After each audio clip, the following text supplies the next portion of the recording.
Fala, meu querido aluno, tudo bem? Tudo certinho? Vamos avançando aqui na análise do homicídio e agora nós vamos tratar da figura do homicídio privilegiado. Antes de qualquer coisa, o que eu preciso que você entenda é que todo crime que é privilegiado, ele é uma derivação da figura principal. Só que ele é uma derivação que ou ele possui uma pena menor, por isso que ele tem essa nomenclatura de privilegiado, porque ele representaria um privilégio, um benefício para o agente, ou ele tem a pena base menor, aquele intervalo de pena, ou ele traz uma causa de redução de pena.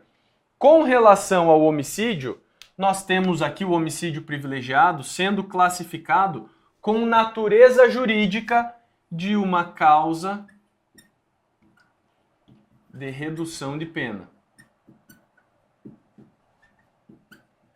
Então, o homicídio privilegiado, ele representa uma causa de redução de pena. Qual é o patamar dessa redução? Essa redução é de 1/6 até 1/3. Tranquilo? Então, redução de pena de 1/6 até 1/3. Importante você lembrar essa causa de redução aqui. Embora eu, particularmente, não goste de trabalhar com os números. Mas quando nós temos aqui a parte especial, especialmente o homicídio, essa é uma situação imprescindível para análise. Então veja, quais são as circunstâncias que consideram o homicídio privilegiado? Nós temos aqui, se o indivíduo atua, se o agente atua,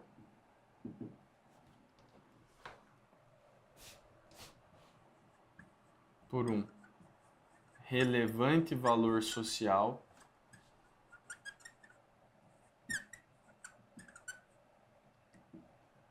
se o agente atua por um relevante valor moral, ou se ele atua sob o domínio de violenta emoção,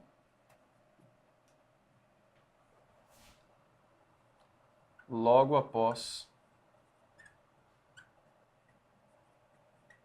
injusta provocação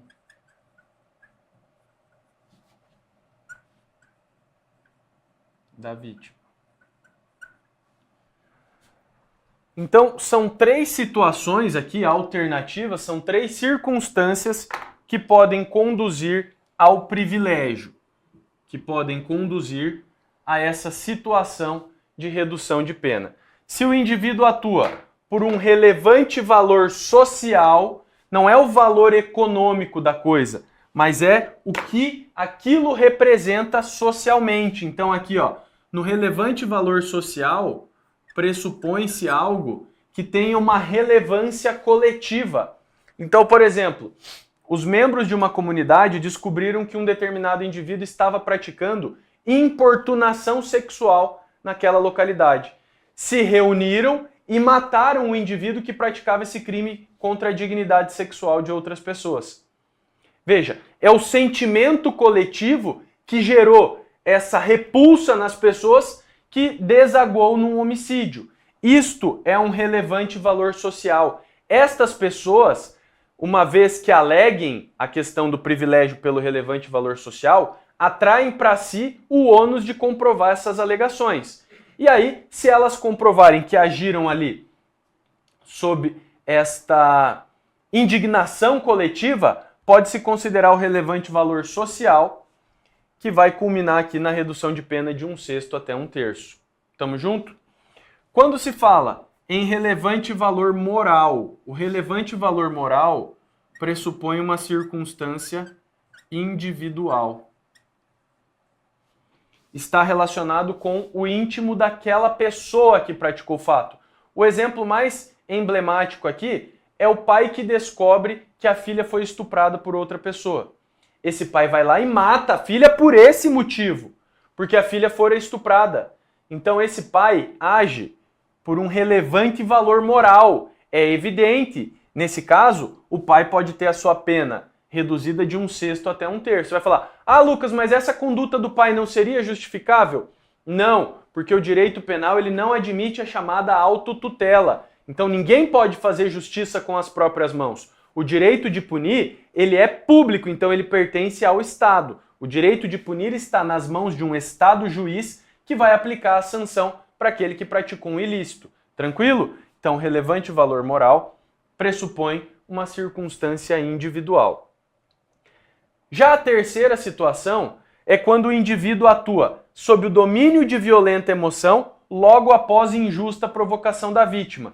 Aqui nós temos a conjugação de duas situações. Primeiro, o indivíduo deve agir sob o domínio, não influência. Ele deve estar totalmente dominado pela violenta emoção. E esse domínio de violenta emoção deve ser logo após a injusta provocação da vítima. Então você imagina, você já assistiu a aula minha, você sabe o que vai acontecer nesse exemplo, tá? Então imagina, você acordou um dia na sua casa, você com o seu companheiro, companheira, tomaram um café juntos e você se despede para ir para o trabalho. Fala, tchau amorzinho, tô indo, beijo e sai. Segura a câmera. Você sai. No meio do caminho, você fala, ih caramba, esqueci meu celular. Aí você volta com o carro para casa, deixa o carro estacionado na rua, não faz o barulho de abrir o portão. E aí quando você chega em casa, você começa a escutar um barulho assim.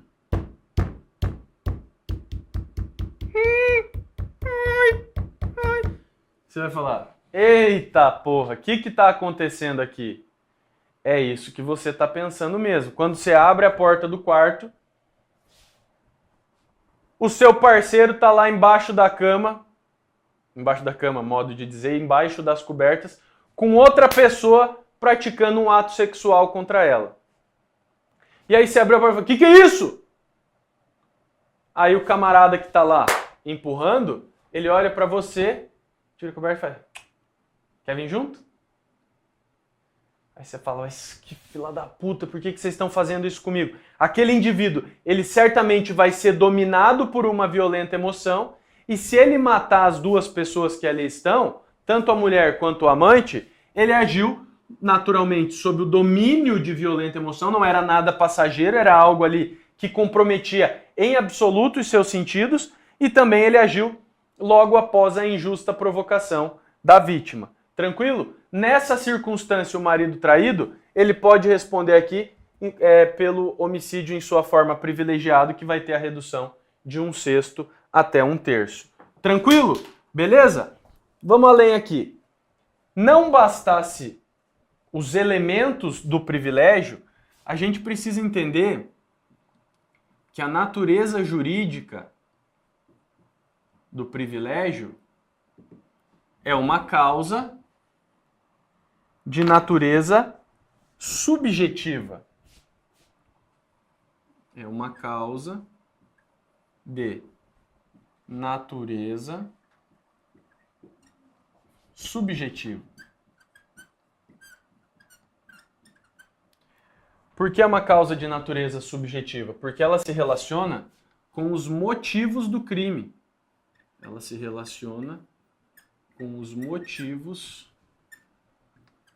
do crime. Por isso ela é subjetiva. Tranquilo? Aí você vai me perguntar, Lucas, o homicídio que a gente viu anteriormente, o homicídio simples, ele é hediondo? Como regra, não. O homicídio simples ele não é hediondo, embora ele possa ser, quando for praticado em atividade típica de grupo de extermínio. Ok? Beleza. O homicídio privilegiado, ele é hediondo? O homicídio privilegiado não é hediondo, tá? Então, colocando aqui as classificações, o homicídio privilegiado não é hediondo. Tranquilo? Tá. Aí o que mais é cobrado aqui dentro do privilégio? O privilégio é compatível com as qualificadoras? o privilégio é compatível com as qualificadoras,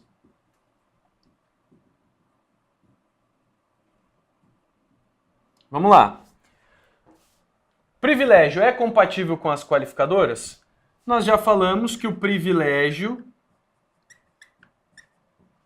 ele possui natureza subjetiva. Então, o privilégio é subjetivo.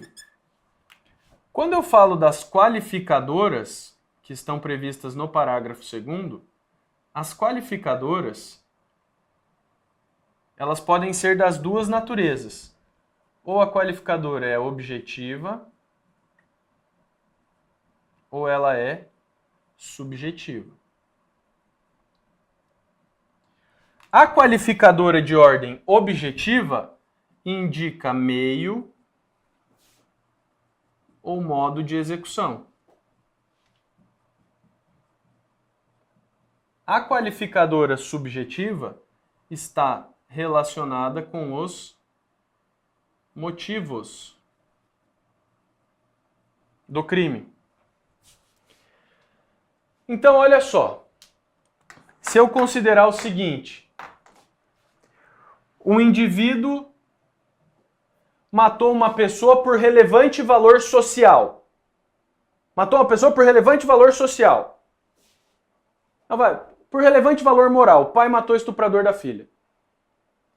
E aí, você pode acumular esse privilégio com uma qualificadora da motivação torpe, por exemplo? Lógico que não, porque se é relevante valor social, é porque ele tem um tamanho grande que justifica uma causa de redução daquela pena. Você pode falar que algo que tem um relevante valor social é uma motivação torpe?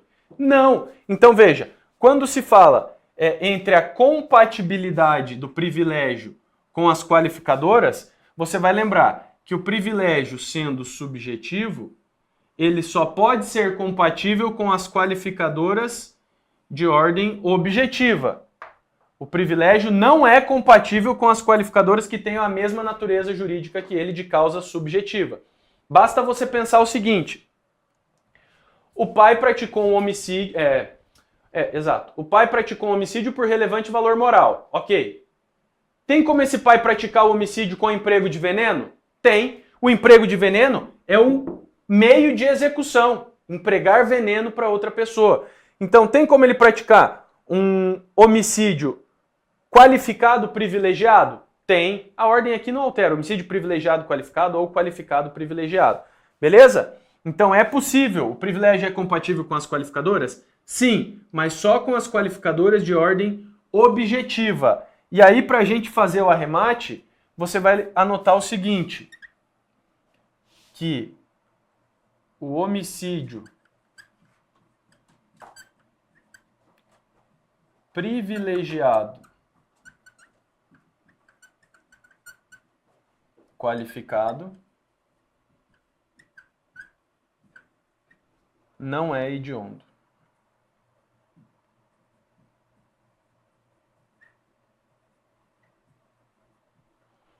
O homicídio privilegiado qualificado ou qualificado privilegiado não é classificado como hediondo, porque entende-se que o privilégio afasta a hediondez do delito. Então, o homicídio privilegiado qualificado não é considerado crime hediondo. Beleza, meu aluno? Tudo certo, tudo tranquilo? Então, fechamos aqui o homicídio privilegiado. Espero que você tenha curtido. Um grande abraço e até a próxima. Tchau!